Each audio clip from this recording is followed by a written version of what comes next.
요엘 3장 9절에서 21절입니다.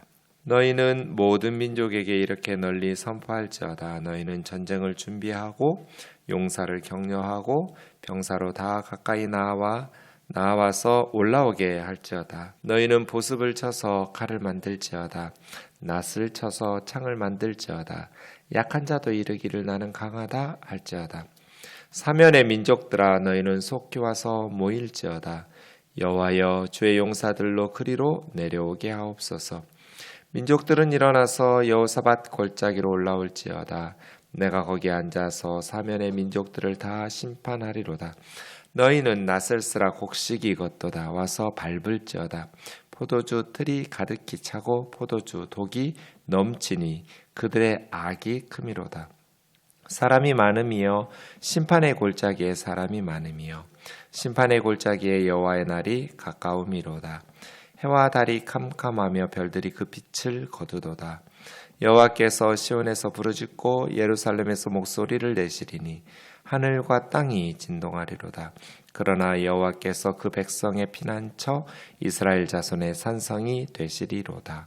그런즉 너희가 나는 내 산성 시온에 사는 너희 하나님 여호와인 줄 알 것이라. 예루살렘이 거룩하리니 다시는 이방 사람이 그 가운데로 통행하지 못하리로다. 그날에 산들이 단 포도주를 떨어뜨릴 것이며 작은 산들이 젖을 흘릴 것이며 유다 모든 시내가 물을 흘릴 것이며 여호와의 성전에서 샘이 흘러나와서 시딤 골짜기에 되리라. 그러나 애굽은 황무지가 되겠고 에돔은 황무한 들이 되리니 이는 그들이 유다 자손에게 포악을 행하여 무죄한 피를 그 땅에 흘렸음이니라. 유다는 영원히 있겠고 예루살렘은 대대로 있으리라. 같이요 내가 전에는 그들의 피 흘림 당한 것을 갚아주지 아니하였거니와 이제는 갚아주리니 이는 여호와께서 시온에 거하심이니라. 아멘. 어제 우리가 살펴본 것처럼 열방이 여호사밧 골짜기에서 하나님의 심판을 받게 될 것입니다. 그들이 하나님의 심판을 받는 것은 그들이 우상 숭배했다는 것뿐 아니라 우상 숭배가 본질이 아니고 그들이 너무나 비인간적으로 그러니까 영적인 타락은 언제나 윤리적인 타락으로 이어지는데요. 하나님의 백성들 유다와 이스라엘에게 그리고 약속 국가들에게 잔인하게 그 잔인함의 대표적인 것은 다른 사람의 삶과 생명을 소중히 여기지 않고 술 마시는데 노예들을 술값으로 지불하고 소녀들을 또 기생값으로 소년들을 잡아와서 또 헬라 사람들에게 노예로 팔아먹고 이런 것입니다. 그래서 우리의 신앙 예수님께서 이것이 율법과 선지자니라 이렇게 말씀하신 게 있어요. 이게 하나님 말씀이다. 많이 복잡하게 줄줄줄줄 613가지 율법을 다 암송하고 다닐 필요 없다. 바로 이것이 하나님께서 우리에게 주신 율법의 핵심이다. 율법과 선지자니라 라고 말씀하신 게 산상설교의 결론인 마태복음 7장 12절이죠. 너희가 남에게 대접을 받고자 하는 대로 너희도 남을 대접하라. 이것이 율법이요 선지자니라. 다른 사람이 나에게 해주기를 원하는 대로 남에게 대접을 받고자 하는 대로 너희도 남을 대접하면서 살아가는 것. 남이 우리 아이들에게 그렇게 함부로 하는 것을 원할 부모는 없을 거잖아요. 그러면 내 자식이라고 생각하고 직원들을 대한다면 다른 사람들을 그렇게 대한다면 그렇게 잔인하게 하지 못하겠죠. 억울하게 불공평하고 불의하게 그렇게 하지 않겠죠. 예수님이 말씀하신 것처럼 남이 너에게 해줬으면 좋겠다. 남에게 대접받고자 하는 대로 너희도 남을 대접하라. 그런데 이스라엘 주변의 사면의 열방들이 이스라엘을 짓밟을 때 너무나 잔인하게 그들을 학대하고 짓밟은 것이죠. 그래서 이제 하나님께서 그들을 심판하시겠다라고 말씀하십니다. 9절부터 보겠습니다. 너희는 이스라엘 백성들에게 말하는 거겠죠. 모든 민족에게 이렇게 널리 선포하라. 뭐라고 선포하냐면 너희는 전쟁을 준비하고 용사를 격려하고 병사로 다 가까이 나와 올라오게 할지어다. 네, 전쟁을 선포하면서 전쟁을 시작하라는 것이죠. 너희는 보습을 쳐서 칼을 만들지어다. 낫을 쳐서 창을 만들지어다. 약한 자들도 나는 강하다 할지어다. 이제 이사야 2장 4절이나 미가서 4장 3절에 보면 반대로 나오죠. 칼, 창 이런 어떤 살상용 무기를 농기구로 낫이나 괭이나 칼이나 삽이나 이런 식으로 무기를 농기구로 만드는 세상이 평화로운 세상이죠. 한반도도 마찬가지죠. 네, 우리는 어쩔 수 없잖아요. 저 북쪽이 막강한 군대를 보유하고 있기 때문에 더 강한 군사력을 가지고 남쪽이 준비를 해야만 평화롭게 나라를 지킬 수 있으니까요. 우리가 그 돈을 미국에서 가장 많은 무기를 사들이는 나라가 우리나라예요.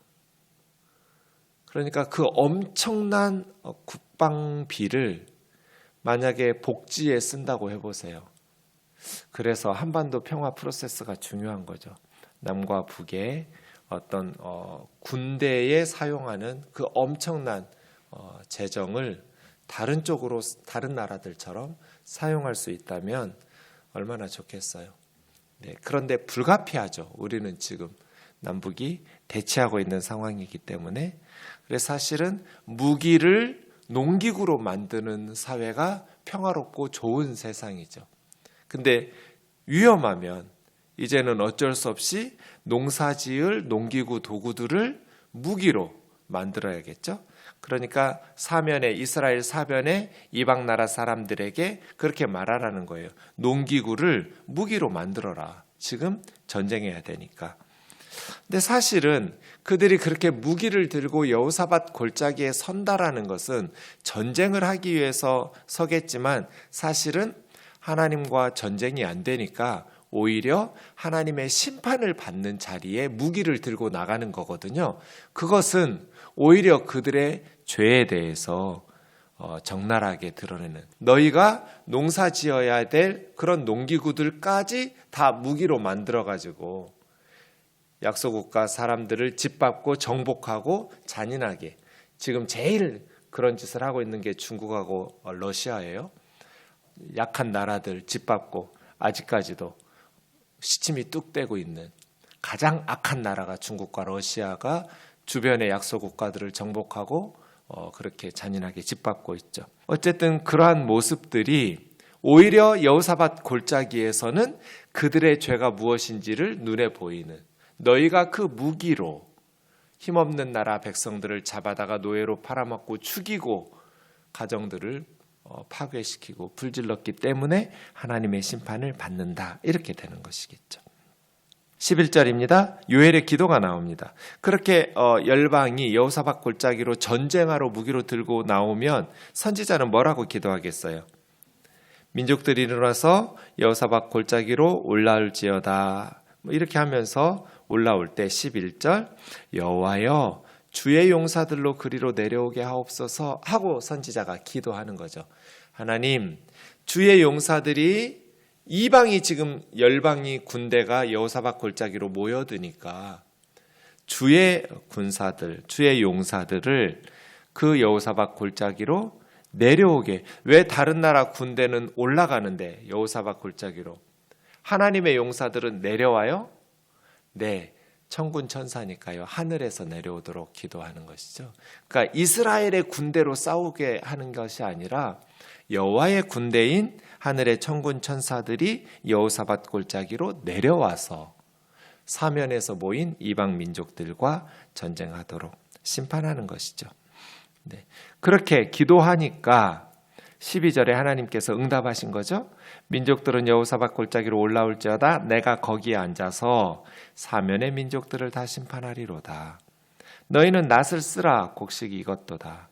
와서 밟을지어다 포도주 틀이 가득히 차고 포도주 독이 넘치니 그들의 악이 큼이라. 네, 추수의 날. 사실은 추수할 때 되면 알곡에게는 수고한 것에 대해서 보상을 받는 축복의 날이겠죠. 그러나 쭉정이에게는 창고에 들어가지 못하고 불구덩이로 들어가는 어떤 심판의 날이 되겠죠. 언제나 성경에서 추수에 대한 이미지는 두 가지 반응이에요. 신실하게 하나님을 섬기면서 하나님을 기쁘시게 하면서 바른 믿음으로 살았던 성도들은 천국 창고에 들어가는 구원의 날이 될 것이고, 또 쭉정이와 같이, 근데 뭐 알고 가고 쭉정이가 겉으로 보면 비슷해 보여요. 그 속이 다른 것이죠. 참된 신앙이나 거짓 신앙이나 또 뭐 예수님 믿고 사는 사람들이나 믿지 않으면서 믿음 없이 사는 세상 사람들이나 겉으로 볼 때는 비슷해 보여요. 알곡이나 쭉정이나 거의 비슷비슷하게 뭐 예수님을 믿는다고 해서 하루에 5끼 먹고 뭐 일하는 직장이 다 다르고 그런 건 아니잖아요. 똑같은 회사 다니고 똑같은 학교 다니고 겉으로 보면 알곡이나 쭉정이나 비슷해 보여요. 그런데 추수의 날에는 달라요. 가는 곳이 달라요. 알곡은 천국 창고에 들어가게 될 것이고, 쭉정이는 천국 창고에 들어가지 못하고 심판을 받을 것이고, 여호와의 날, 추수의 날은 그러한 두 부류에, 주님께서도 말씀하셨지만 똑같이 맷돌 갈고, 그런데 한 사람은 천국으로, 한 사람은 심판으로, 똑같이 밭을 갈아도 한 사람은 구원을 받고 한 사람은 심판을 받고, 추수의 이미지를 그래서 선지자들이 많이 사용해요. 하나님께서 때가 되면 추수할 거야 라고 말씀하시는 거죠. 그때 우리가 하나님 보시기에 천국 창고에 들어가기 합당한 바른 믿음으로 예수 그리스도를 붙들고 예수 그리스도 안에 거해야겠죠. 사람이 많으며 심판의 골짜기에 사람이 많으며 심판의 골짜기에 여호와의 날이 가까우미로다. 해와 달이 캄캄하며 별들이 그 빛을 거두도다. 마지막 이제 종말 때는 이렇게 되겠죠. 여호와께서 시온에서 부르짖고 예루살렘에서 목소리를 내시리니 하늘과 땅이 진동하리로다. 그러나 여호와께서 그 백성의 피난처 이스라엘 자손의 산성이 되시리로다. 그러니까 세상이 심판을 받을 때 하나님의 백성들은 하나님이 피난처가 되시고 하나님이 산성이 되셔서 보호하시고 돌보시는 것이죠. 그래서 요한계시록을 읽으면서 막 벌벌 떨고 두려워하는 건 요한계시록 해석을 잘못하는 거예요. 성도들에게는 그 무시무시한 심판의 날이 하나님이 피난처가 되시고 산성이 되어 보호하시기 때문에 염려할 필요가 없는 거죠. 그러한 심판은 예수님을 믿지 않는 세상 사람들에게 해당하는 것이니까요. 그러니까 선지자들이 말하는 여호와의 날, 심판의 날이 가까이 왔다. 그러니 하나님 앞에서 바른 믿음을 가지고 살아가도록 경고하기도 하고, 또 박해 가운데 세상에서 억울하게 핍박을 받으면서 신앙생활을 하고 있는 하나님의 백성들에게는 위로와 소망이 되기도 하겠죠. 그런즉 너희가 나는 내 성산 시온에 사는 너희 하나님 여호와인 줄 알 것이니라. 우리가 지금 잘 몰라요. 하나님 알긴 아는데 부분적으로 알죠. 그러나 사도 바울이 고린도전서 13장 사랑장에서 말한 것처럼 그날이 되면 온전히 알게 될 거예요. 하나님이 여호와인 줄을, 우리가 섬겼던 하나님이 어떤 분인지 지금은 우리가 부분적으로밖에 몰라서 잘 몰라요. 그러나 때가 되면 온전히 아는 날이 오게 될 거예요. 우리 하나님이 이런 분이셨구나. 네. 그냥 지식적으로 아는 것이 아니라 경험적으로, 체험적으로 알게 될 거예요.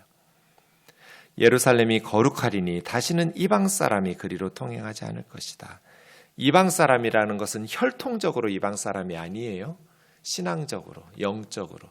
이스라엘은 혈연 공동체가 아니라 신앙 공동체, 할례 공동체이니까요. 그런 신앙적 관점으로 보았을 때 이방 사람이에요. 여기서 이방 사람이라는 것은 영적으로 깨끗하지 못한 사람, 정결하지 못한 사람들이죠. 그래서 오직 구속함을 받은 자들만 그곳을 통행하며 다닐 것이다. 이사야 35장 8절 9절에서 이사야 선지자도 했던 말이에요. 그날에 저 천국에는 알곡들만 들어가요. 쭉정이들은 들어갈 수 없어요.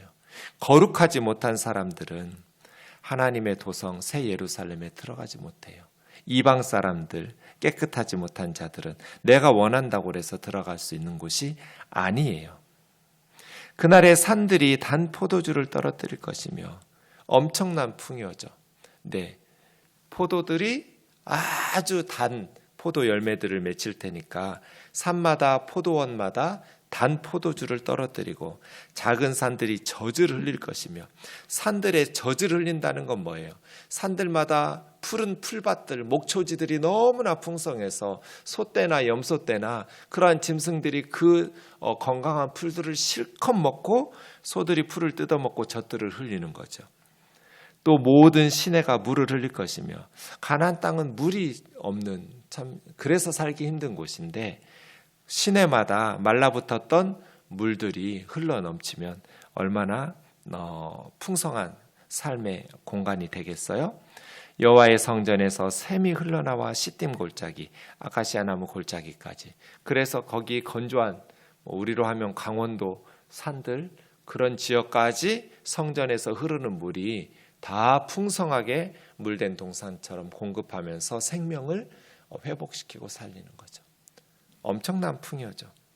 단 포도주를 흘리고 또 소들이, 짐승들이 풀을 뜯어먹고 젖들을 흘리고, 그리고 시내에 말라붙었던 시내에 물이 가득 차고 여호와의 성전에서 샘물이 흘러가서 모든 골짜기마다 거리마다 물을 댄 동산처럼 풍성한 사회로.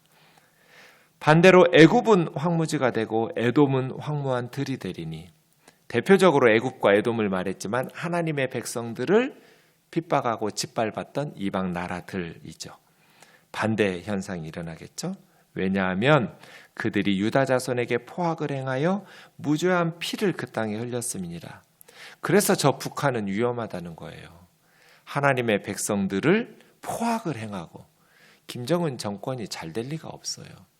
하나님의 백성들에게 포악을 행하며 무죄한 피를 그 땅에서 흘리기 때문에, 하나님이 안 계시면 모르겠지만 하나님께서 눈을 시퍼렇게 뜨고 살아계시는데 어떻게 무죄한 피를 흘리는 나라가 잘 되겠어요? 어떻게 하나님의 백성들에게 포악을 행하는 민족이 어떻게 잘 되겠어요? 그래서 두려운 일을 당하는 거예요. 어제 어머니하고 보내면서 이런저런 이야기를 하는데, 가끔 어머니한테 전화해서 확인하는 거예요. 여동생이 우리 오빠 잘 지내냐고. 왜 그러냐, 좋은 뜻으로 묻는 게 아니에요. 이 여동생이 학교도 못 다니고, 예전에는 그랬죠. 가난하던 시절에 식모살이 해가지고 돈을 다 엄마한테 보내줬더니 엄마랑 살던 그 오빠가 시골에서 농사 지으면 사는데, 그 여동생이 붙여준 돈으로 다 자기 돈 사고 여동생 것을 그냥 오빠가 다 먹은 거예요. 여동생이 억울하니까, 오빠 내가 피눈물 나게 고생해서 남의 집살이 하면서 벌었던 돈인데 돌려달라고. 지금 80이 넘어도 안 돌려주는 거예요, 그 오빠가 지금까지. 그러니까 저희 어머니한테 형님 우리 오빠 잘 사냐고 묻는 게 좋은 뜻으로 묻는 게 아니고, 분명히 하나님이 살아계시니 벌을 받아야 된다고. 우리 오빠는 무슨 벌 받는 짓 없냐고, 그거 확인하려고 묻는 거예요. 분명히 벌 받아야 돼. 천벌을 받아 마땅하다고. 얼마나 가슴에 한이 쌓였으면 이렇게 수십 년이 지난 후에도 오누이 지간에도 이런 식으로 살아서. 제가 그랬어요, 어머니한테. 이제 전화 그만하라 하라고. 전화 오면 얼마나 벌을 더 받아야 되느냐고 대답해 드리라고. 왜냐하면 아들이 물에 빠져 죽었어요. 그 오빠네 아들이. 아들 셋이었는데 가장 귀한 아들. 제가 볼 때, 어릴 때 제가 볼 때 셋 중에 가장 똘똘하고 착하고 정말 좋은 애였거든요. 같은 교회 다녔으니까 알죠. 주일학교 동생인데, 그 아이가 동네 형들이랑 이렇게 냇가에 몇 감으러 가서 수영하다가 빠져 죽었어요. 아니, 아비가 자식을 잃었는데 얼마나 더 슬픈 인생을 살아야 되냐고. 하나님이 그 정도면 천벌을 내리신 거지. 젊어서 어린 동생이, 학교도 제대로 못 다닌 동생이 남의 집살이 하면서 식모살이 해가지고 돈 버는 돈, 그거 따복따복 받아가지고 닭이 논 사고 밭 사고 지금까지 여동생에게 돌려주지도 않는 그 오빠 잘못했죠. 하나님께서 심판하시겠죠. 근데 자식이 잃었잖아요. 부모에게 자식을 잃는다는 것보다 더 큰 하나님의 심판이 어디 있겠어요. 그 정도면 됐지. 무슨 심판을 더 받아야 되기에 우리 오빠 잘 사느냐고 전화로 확인하냐고 그렇게 대답하라고, 그만하라고 하라고. 다른 사람에게 피눈물 흘리게 하면 어떻게 하나님께서 우리에게 복을 주시겠어요? 그렇죠? 애굽이 왜 황무지가 돼요? 이스라엘은 지금 단 포도주를 흘리고 막 작은 산들에 젖이 흘리고 시내마다 물이 넘쳐 흐르고 예루살렘 성전에서 샘이 흘러 넘쳐서 골짜기마다 물된 동산이 되는데 왜 주변의 애굽과 에돔은 황무지가 되겠냐고요. 유다 자손에게 강포를 행하며 무죄한 피를 그 땅에 흘렸음이로다. 이죠. 이스라엘이 이렇게 살면 어떻게 되겠어요? 이스라엘도 똑같이 하나님의 심판을 받아요. 그래서 21절이 요엘서의 결론이에요. 내가 전에는 그들의 피의 흘림을 당한 것 갚아주지 않았거니와 이제는 갚아주리니 여호와께서 시온에 거하심이니라. 하나님의 백성들이 이 땅에 살면서 억울한 일 안 당해요? 당하죠. 세상은 하나님을 미워해요. 그래서 하나님의 백성도 미워해요. 이상하게 예수 믿는 사람들, 예수 믿는 것에 대해서 핍박하는 사람들이 많아요. 하나님께서 아무리 기도해도 그 억울함을 갚아주지 않는 것 같아요. 전에는 내가 그들의 피 흘림 당한 것을 갚아주지 않았지만 이제는 갚아주리니 그 날이 올 거라는 거예요. 하나님의 백성들이 하나님의 공의로운 심판이 임할 것을 기억하면서 세상에 억울한 일들을 당할 때 하나님 믿으면 억울한 일은 안 당하게 보호해 주신다. 성경 그렇게 말씀하신 적 한 군데도 없어요. 세상에서 너희가 환난을 당할 것이다. 박해를 당할 것이다. 그러나 담대하라. 내가 세상을 이기었노라. 때가 되면 하나님께서 가해자들에게 심판을 내리시고 고통 가운데 있던 하나님의 백성들을 회복시키시고 억울함을 풀어주시고 눈의 눈물을 닦아주실 것이라고 말씀하십니다. 사랑하는 자매 형제 여러분, 요엘서의 말씀들 우리가 기억하면서 역경과 환난 속에서도 하나님의 백성들이 우리 죄 때문에 때로는 우리의 어리석음 때문에 하나님의 징계와 진노를 받지만 그 가운데에서도 늦지 않았어요. 나라 망했어도 늦지 않았어요. 하나님 앞에 돌아와서 회개하고 옷을 찢지 않고 가슴을 찢으면서 하나님 앞에 참되게 회개할 때 하나님께서 그 땅을 향해서 가슴이 뜨거워지시면서 하나님의 백성들, 하나님의 자녀들을 긍휼히 여기시고 회복시키셔서 역사가 변화되는 거예요. 어떠한 상황에서도 하나님의 백성들은 포기하면 안 돼요. 나라 망했어도 포로로 노예로 끌려간 이방 나라에서도 하나님 앞에 소망을 두고 가슴을 찢으면서 하나님 앞에 회개할 때 다시 하나님께서 놀라운 회복의 은혜를 베푸실 줄로 믿습니다. 기도하겠습니다. 사랑하는 하나님 아버지, 때로 하나님의 백성들이 무지하고 어리석어서 교만하고 정직하지 못하게 살다가 하나님의 징계와 심판을 받을 때가 있습니다. 요엘이 말씀을 선포한 바와 같습니다.